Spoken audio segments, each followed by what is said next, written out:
गरीब गुरबार न्याय कौन खाली प्रशासन बड़ लोक अच्छी सान लोक ना पुणी जब पट्टा देवे आम जीवु ना जहाँ गोटे संस्था कर देख ये छोट छोट पिला मैंने कि अवस्था पड़े मो हार्ट पेसेंट लोक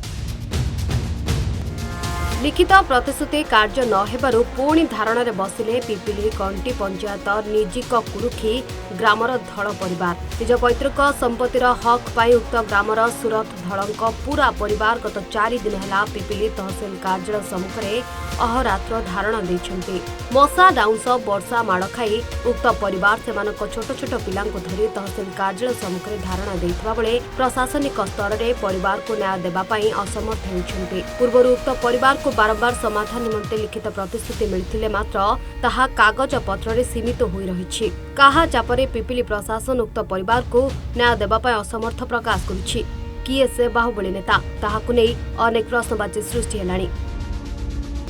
धारण छोट छोट पिला सामिल होइतबा बेले वर्षा माड़ खाई खोला मेलारे 4 दिन हेलाणी पड़ी रहिछन्ति। बंदोबस्त समय प्रशासनिक स्तर में बड़ त्रुटि पाई उक्त परिवार दीर्घ वर्ष है एभली दशा भोगुथिबा बेले समाधान पाई एबे प्रशासन असमर्थ प्रकाश करुछि। न्याय न पाइबा पर्यंत ही अनशन अनिर्दिष्ट काल पर्यंत जारी रहिब एवं नुआ मोहन सरकार आमको निश्चय न्याय देबे बोली दृढ़ विश्वास रखी कहिछन्ति पूरा परिवार।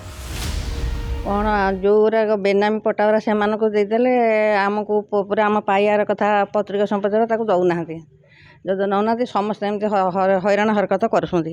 आसीलु आमको 15 दिन कहले 15 दिन पर पट्टा देव आम उठिक गलु 15 दिन पर नदेवा सहित आम आसिक बसीचु पुणी जब पट्टा देवे आम जीवु ना जहाँ गोटे संस्था कर देख ये छोट छोट पिला मैंने कि अवस्था पड़े मो हार्ट पेसेंट लोक मोर भी मुझे चली बस पारे मत धरिकी नबाणिया कर ये तो कथा से तो कहले शुणिले आ कौन ये तो कहले देख ये पिला आम कि अवस्था अच्छी कौटू गोरु घुषुरी एमती रहीपर समस्ते देले सुबल धल दासरथी धल प्रकाश धल प्रताप धल सानू मंगराज हाँ जो आम पक्ष लोक मैंने सब अंशीदार आउ तहसिलदार समस्त तो देते लेखा पढ़ा कले से सब आमको जवाब देले आम उठिक गलु आम जदि चिंता करें या जदि मुख्यमंत्री पाखे पाई जाता आम उपकृत किसी हो जातु न्याय जदि मिलता कहीं तो न्याय दे पारना जदि न्यायटा मिल जाता आम उठिक जातु आमर भविष्य भल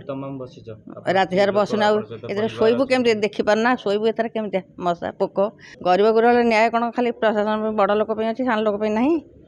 न्यायटा समस्त गोटे तहसिलदार आमर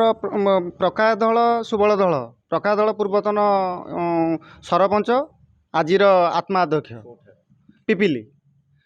सेमानक प्रवचन तहसिलदार पूरा सेनापति साजिଛନ୍ତି कारण कौन आमको आम जो 15 तारिख रे बसिलु 15 तारिख पर आमको 16 तारिख संध्या बेलू टोटाल अंशीदार को डाकिले सुबल दल प्रकाश दल प्रताप दल विचित्र पाइकेरा सानू मंगराज ये समस्ते आसिले टोटाल अंशीदार कले तापर आमको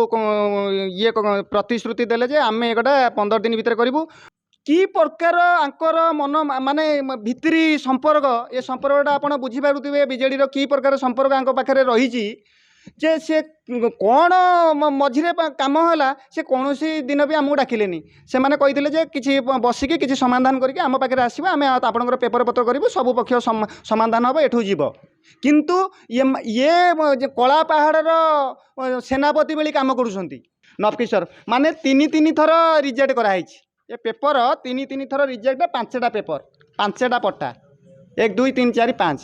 5टा पट्टा माने जोठी न्याय दबा कथा मो परिवार को सेठै तांको पट्टा प्रदान करा जाउछि गोटा ऑफिसर ता नियमावली भितर रही काम करिवार अछि ए माने नियमावली भितर काम करूछंती कौन सी कम ये चलनी ये दलाली मान चलती पट्टा गोटा के केते नबू केते एकर पिछा मिनिमम 50,000 ये माने लुटुछंती आमर रेवेन्यू मिनिस्टर सुरेश पुजारी के अनुरोध करुच्ची आकु परिसरभुक्त करंतु विजिलेंस रेड करके पूरा पुंखानुपुंख तदंत हो एटा आमर आगामी पदक्षेप आम ये बसीचु गोटे तहसिलदार लेखिब ता दिहरे अनियमता कह मु करिनी मु दस्खत करनी दस्खत कहीं करदेला सारे आज्ञा 100% जे पर्यंत न्याय न मिली से पर्यंत बसबू आउटी आमको हैरान हरकत करवा जब आमको सहयोग न कले मु भी कहूँ सत्यानंद गंडू को कहूँ ये छोट छोट पिला गणशिक्षा मंत्री की छोट छोट पिलारा देखूँ राति 9टा बर्तमान बाजिले आपण मैंने देखुंती ये पिला पाठ पढ़े आंक भविष्य अंधार जो त्रुटि सरकारी स्तर में होइछि ताहा सरकार ही समाधान करने को उक्त परिवार दावी करिसेंति।